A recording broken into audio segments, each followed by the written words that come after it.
wabarakatuh. Waalaikumsalam warahmatullahi wabarakatuh. Nahmaduhu wa nasta'inuhu wa nastaghfiruhu wa na'udzu billahi min shururi anfusina wa min sayyi'ati a'malina. May yahdihillahu fala mudilla lahu wa may yudlil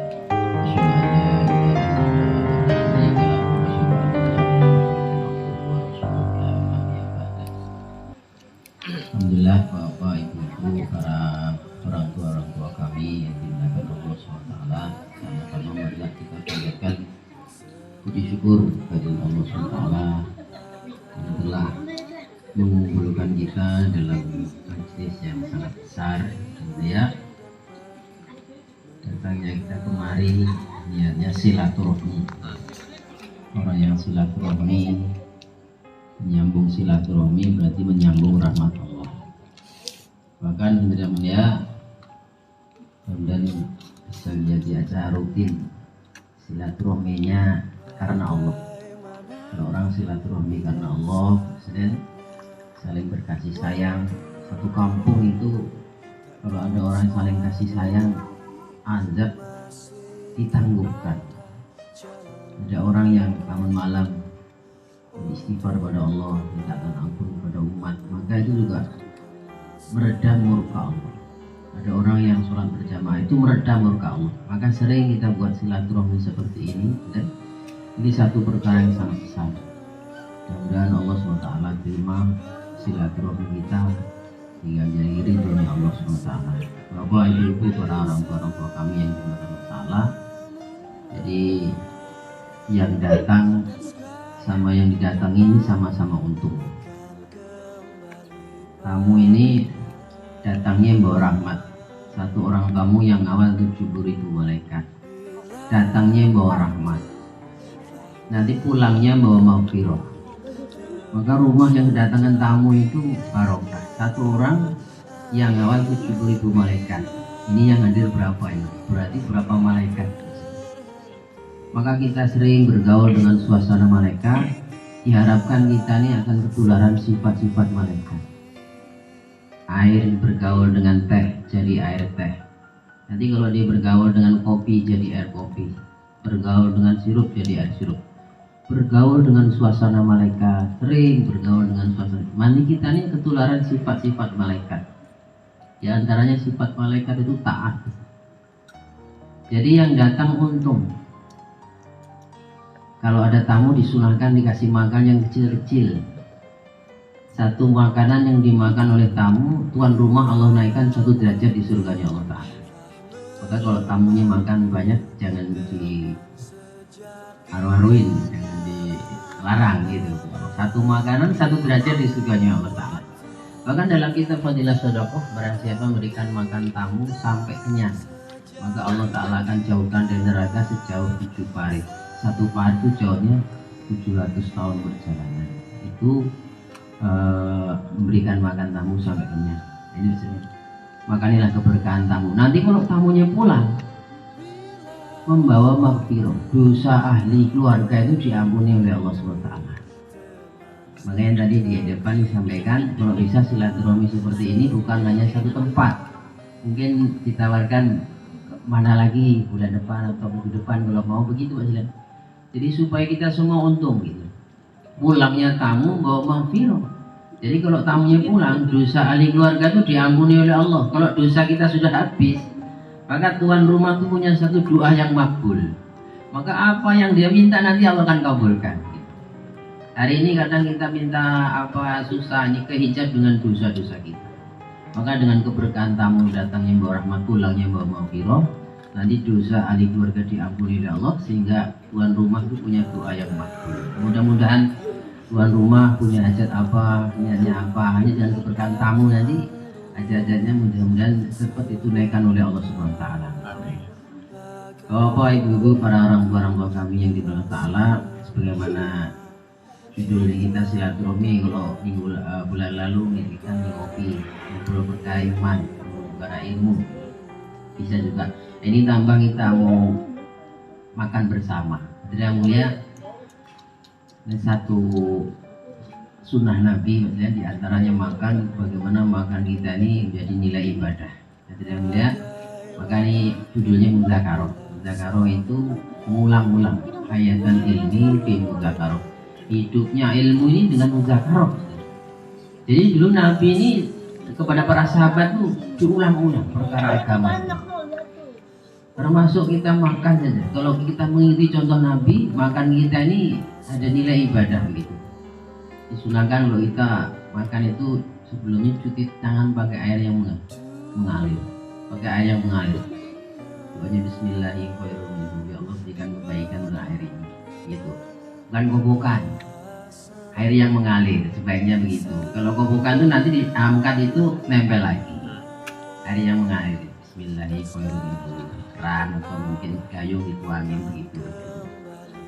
Kemudian disunahkan kita makan ini dengan berjamaah. Dengan berjamaah itu ada keberkahan. Sholat berjamaah maka Allah satukan hati kita. Maka makan berjamaah juga itu menyatukan hati. Bahkan kalau ada buah dulu. Nah sunahnya buah dulu. Allah barik lana fi samarina. Doa makan buah. Gitu. Kalau sebelum makan kita makan buah dulu. Ini masalah makan itu kita mengamalkan berapa hadis. Sebelum makan kita makan buah dulu. Maka itu nanti kalau yang kita makan itu ada mengandung kolesterol atau mengandung lemak apa itu akan diserap oleh buah dulu. Jadi bukan cuci mulut belakangan, bukan. Tapi selain itu seduluan. Bahkan kalau ada garam dulu. Allahumma hani amaria, pakai jari manis. Allahumma hani amaria. Gitu Mas. Begitu Mas. Jadi mencegah 70 macam penyakit. Garam ini. Gitu. Kalau kita di udara terbuka itu bakteri akan masuk ke pori-pori kita, ke mulut kita. Kalau sebelum makan kita garam dulu, itu kuman-kumannya apa itu akan mati. Corona mungkin jadi bisa mati langsung gitu dengan garam. Seperti ikan asin itu nggak kena belatung, nggak ada kuman di situ. Kenapa? Asin. Maka kita juga begitu. Kita nyalin sebelum makan itu garam dulu. Allahumma anni amari begitu. Bahkan kalau kita minum air manis, Allahumma rizqnal halatul iman. Ya Allah berilah saya kemanisan iman. Jadi minum saja sama Nabi diajarin begitu. Kalau kita merasakan kemanisan iman, amal ibadah itu nikmat, sholat nikmat, berbuat baik nikmat, sedekah nikmat, itu kemanisan iman yang Allah berikan. Bahkan dulu Nabi ketika mau minum ini tanya kepada Siti Aisyah. Aisyah, kamu tadi minum sebelah mana begitu? Bibirnya sebelah sini. Oh, saya akan minum di bekas bibir kamu begitu. Indah. Jadi makan berjamaah itu ternyata indah. Bahkan seorang suami yang nyuapin istrinya dihitung pahala sedekah. Tuh, gitu. Jadi indahnya amal Islam itu luar biasa. Makanya lah perlunya kita nih senantiasa hidupkan. Jadi sunnah Nabi ini yang sudah diajarkan Nabi, maka ini perlu kita praktekkan. Nah sekarang kita akan belajar praktek amal makan cara Rasulullah SAW. Maka mudzakarah walaupun sedikit seperti ini ini bab makan saja. Rasulullah bersabda membahas satu bab ilmu lebih baik daripada sholat sunnah 1000 rakaat. Ini membahas satu bab ilmu lebih baik mengantar 1000 jenazah. Dulu ada sahabat wanita. Dulu pusat belajar agama itu di Masjid Nabawi. Maka anak sahabat wanita itu datang ke Masjid Nabawi bawa anak kecil, anaknya laki-laki. Maka anaknya ini di pesantren kan di masjid, belajarnya di masjid. Kalau ibu-ibunya di rumah begitu. Ini di rumah gitu. Maka ketika belajar agama, orang yang thalabul ilmi, orang yang nuntut ilmu, nanti silaturahminya di situ ada taklim, ada ngopinya walaupun sedikit, ngobrol perkara ilmu, ngobrol perkara ilmu walaupun sedikit. Orang yang keluar rumah niatnya menuntut ilmu, maka dihitung fisabilillah. Orang yang fisabilillah itu satu orang yang ngawal 70.000 malaikat. Yang ngawal, bahkan malaikat penduduk surga rela merentangkan sayapnya untuk dilalui orang-orang memperjuangkan agama. Seperti di Masjid Amalia ini, orang digelarin karpet merah mau ke masjid gitu. Itu tanda penghormatan. Bagaimana presiden mau datang ke satu tempat digelar karpet merah. Begitu juga orang-orang menuntut ilmu agama, malaikat, penduduk surga, makhluk suci, rela merentangkan sayapnya untuk dilalui orang-orang menuntut ilmu agama. Jadi satu langkah kita dihitung ibadah 1 tahun. Gitu. Jadi orang yang niat menuntut ilmu agama itu nilainya sangat besar. Maka dulu sahabat walah baru masuk Islam belajar agama. Ya kayak gini bab makan gitu. Dulu bawa anaknya kecil, anaknya di Masjid Nabawi, ibunya di rumah. Ketika lagi belajar agama, tahu-tahu anaknya sakit, kemudian meninggal dunia. Maka ketika meninggal dunia, Rasulullah SAW perintahkan sahabat, ya sudah, mandikan saja, kafanin. Setelah dikafanin, disolatin. Anaknya disolatin. Setelah disolatkan, Nabi bertanya, ini ibunya sudah tahu belum bahwa anaknya meninggal dunia? Karena di masjid, ibunya belajarnya di rumah begitu. Maka belum tahu ya Rasulullah, sahabat tanya begitu. Panggil dia kemari, maka ibu ini panggil. Wah ibu, ini anak kamu sakit, sekarang meninggal dunia. Sabar, ini ujian dari Allah. Maka ibunya tadi langsung sholat. Wasta'inu bisobri wassalah. Mintalah pertolongan kepada Allah dengan sabar dan sholat. Ketika ada masalah-masalah itu, kita curhatnya langsung pada Allah. Sholat dulu, begitu. Maka setelah sholat, sahabat tadi doa, ya Allah, saya datang kemarin niatnya belajar agama. Kok sekarang anak saya meninggal dunia? Nanti pulang jadi fitnah ya. Tolong ya Allah, jangan permalukan saya di hadapan kaum saya. Hidupkanlah anak saya. Maka dengan kekuatan doa wanita itu, anak yang pagi meninggal dunia sebelum zuhur hidup lagi. Ini kekuatan doa wanita. Anak satu wanita soleha, kekuatan doanya 70 wali. Amal laki-laki dengan wanita itu nggak sama, maksudnya. Ibu-ibu sekalian perlu tahu bahwa sholatnya wanita di rumahnya tuh lebih baik pada sholatnya laki-laki di Masjid Nabawi. Kita dulu Amalia ini mungkin musola gitu. Dalam satu hadis dan kitab Fadilah Haji itu, kalau kita sholat berjamaah di musola, pahalanya 27 derajat. Tapi kalau kita sholatnya di masjid jami, masjid yang untuk sholat Jumat, maka dilipat gandakan 500 kali, nggak sama. Sholat di musola sama masjid jami nggak sama.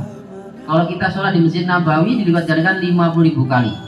Kalau kita sholat di Mekah dilipat gandakan 100.000. Rasulullah bersabda, sholatnya wanita di rumahnya lebih baik pada sholatnya laki-laki di Masjid Nabawi. Dalam hal sholat, amal laki-laki itu kalah dengan amal ibu-ibu. Apalagi seorang wanita kalau dia hamil, malam hari itu dihitung seperti sholat terus walaupun nggak sholat. Siangnya dihitung seperti puasa terus walaupun nggak puasa. Bahkan 2 rakaat sholatnya orang yang lagi hamil dilipat gandakan 80 kali. Yo, kalah lagi amanah. Wanita yang melahirkan anak, penderitaan yang dia rasakan ketika melahirkan, itu Allah beri pahala 60 tahun, 70 tahun ibadah puasa dan sholat. Setiap urat yang dirasakan kesakitan ketika melahirkan, 1 pahala haji. Wanita ketika menyusuin anaknya, sebelum nyusuin dia wudu dulu dalam kondisi suci nyusuin. Setiap 1 tetes air susu seperti 1 tahun ibadah. Ini ibadahnya wanita, makanya 1 wanita sholat, kekuatan doanya 70 wali. Wanita yang malam hari kurang tidur, anaknya sakit, dia sabar, pahalanya seperti membebaskan 20 hamba sahaya. Membebaskan 1 hamba sahaya jaminannya surga.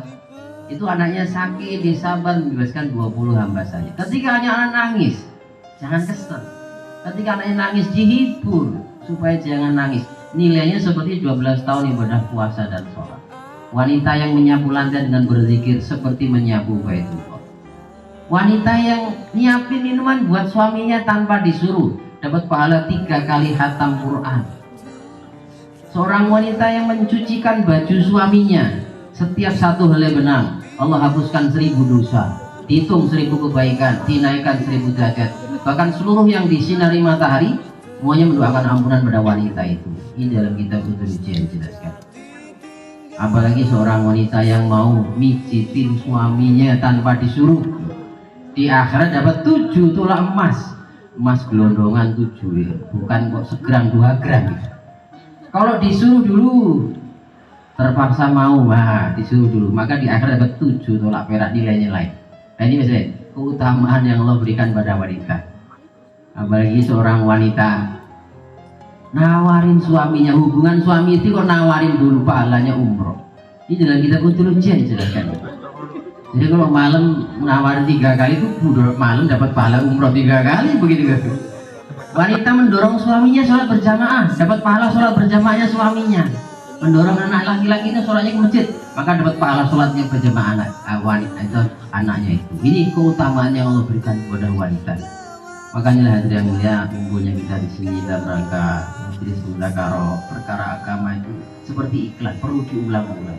Karena kalau cuma sekali lewat begitu, maka diulang lagi. Mudah-mudahan yang sedikit ini kita lihat sama-sama amalkan. Setelah ini kita makan bersama supaya Allah satukan hati kita, dan makan berjamaah ini menyatukan hati. Kalau kita dengan akhlak, misalnya makan, dari makan tuh bisa kelihatan akhlak kita. Misalnya kalau sunnah kita makan pakai tangan-tanganan, kemudian boleh nanti silakan mau berjamaah atau mau masing-masing bagi silakan. Yang penting dengan berjamaah itulah Allah Ta'ala akan satukan kita, sehingga kalau umat di satu hati akan dapat pertolongan dari Allah SWT. Mungkin ini saja yang bisa disampaikan, dan mudah-mudahan minggu depan atau bulan depan bisa di tempat yang lain lagi begitu, siapa gitu ya, supaya malaikat rahmatnya masuk rumah kita begitu. Dan ini saja Muslim, ada yang benar datang dari Allah. Salam kami juga dalam belajar. Dari saat sama kita akhiri majelis dengan doa di majelis. Assalamualaikum warahmatullahi wabarakatuh. Waalaikumsalam warahmatullahi wabarakatuh.